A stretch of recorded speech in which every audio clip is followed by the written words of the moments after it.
I became the mechanical engineering valedictorian at the prime age of 22 years old, while also finishing my minor in mathematics, working for NASA, and finishing an entrepreneur fellowship at Stanford University.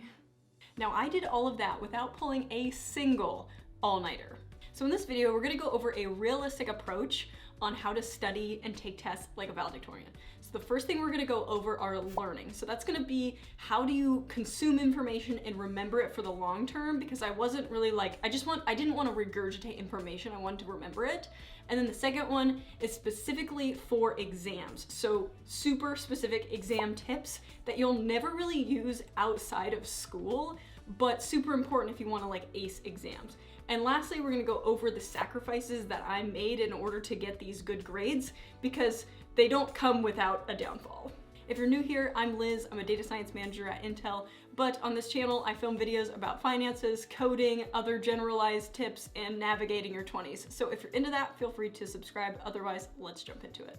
My first learning tip is to plan out your semester. Yeah, okay, we get it, like plan it out. No, I mean literally get a box, draw lines, or just make this online, and you're gonna draw a bunch of boxes, and each box is gonna represent a day of the semester. So I think it was about 14 weeks, so I draw 14 5 boxes, and then I would write out, using the syllabuses, when were the midterm exams? When are the final exams? When are the huge assignments due? And I would map it all out before I did anything for that semester, because you'll see overlap of like maybe your English assignment is due the same week you have a thermodynamics exam, and then you can kind of prepare yourself by studying early or asking for extensions. I literally did this and asked for an extension on the first day of class because I knew that I couldn't turn in 3 papers in that same week. So they actually moved it for me. I asked maybe a couple weeks after the first day, but it works. If you plan out, you can do those types of things and you'll get away with it.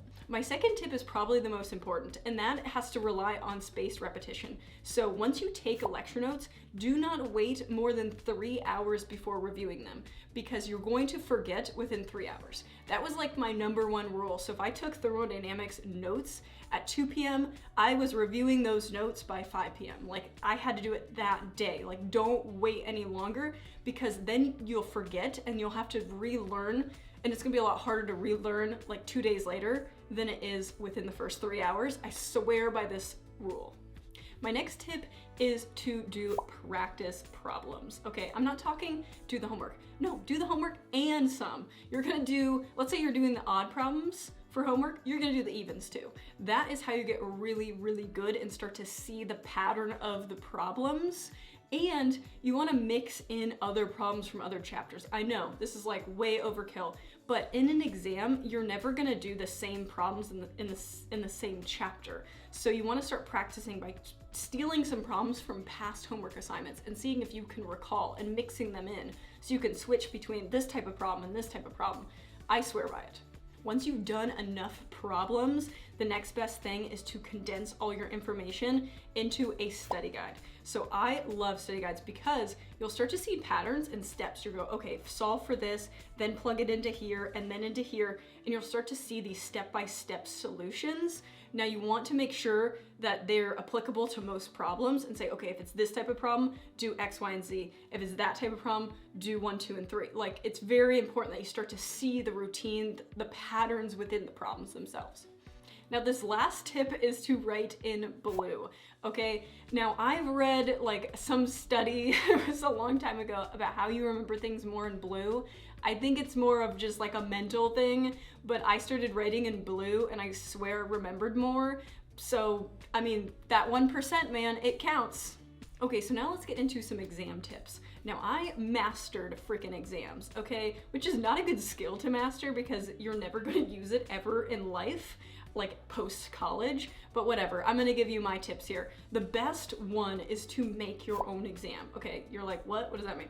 What you're gonna do is you're gonna take one problem from each chapter and you're going to set a freaking time limit, usually the length of your class. If your class is 55 minutes, set your timer for maybe 52 minutes, and then give yourself a normal amount of exams or questions. So typically on my exams, they were like 3 to 4 really hard questions.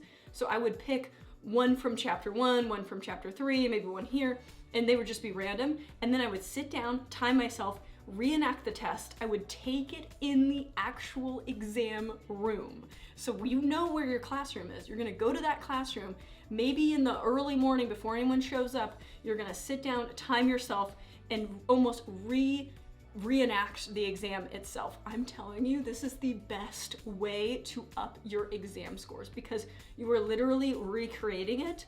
Do that 3 or 4 times, you'll be set.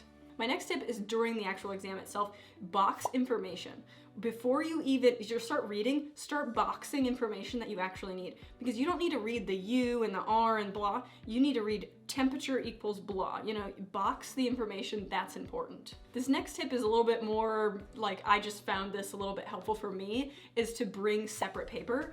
I did not like having to try to write really tiny. I like my handwriting big so I can see what I'm looking at. So I always brought my own sheets of paper to the exam itself because I just thought it gave me like a leg up because I could see my formulas all laid out. And lastly, this last tip is really weird. I don't know why I found this, but it worked for me. So okay, so here was the problem. I didn't like hearing like the ruffling of paper as people switch through the exam, because I'm like, in my head psychologically, I'm like, why are they ahead of me? Why am I not ahead? You know, did I miss something? Am I going too slow? Blah.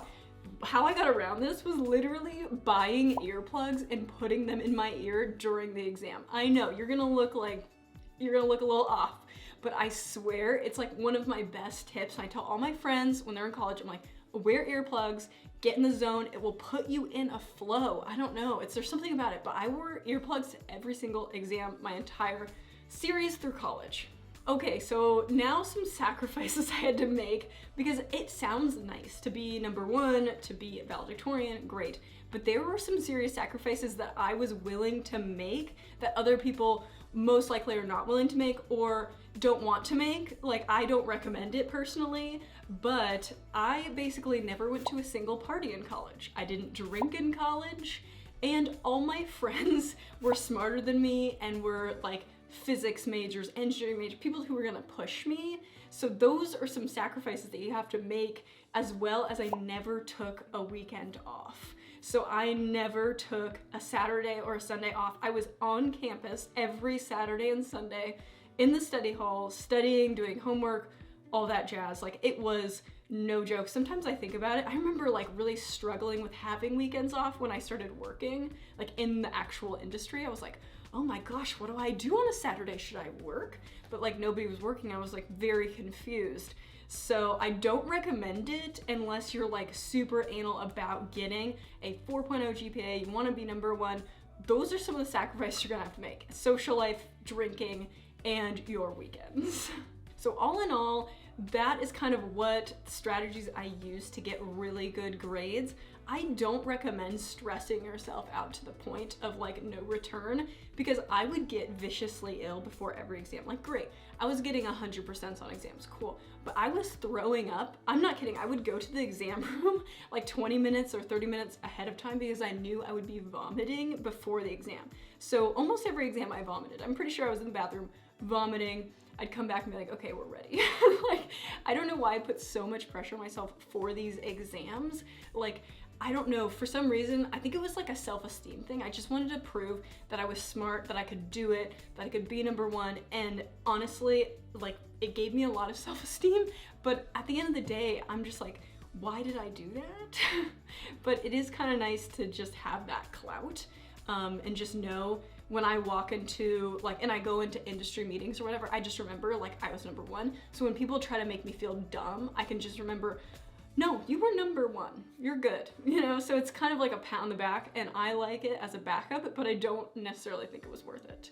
But if you're interested in seeing how I kind of organize my life and kind of use more of these kind of studying, learning techniques, I now use a software called Notion, but I will link a video here on how I work as like a full-time engineer now, and it's not nearly as aggressive as this. Otherwise, I will see you guys next time.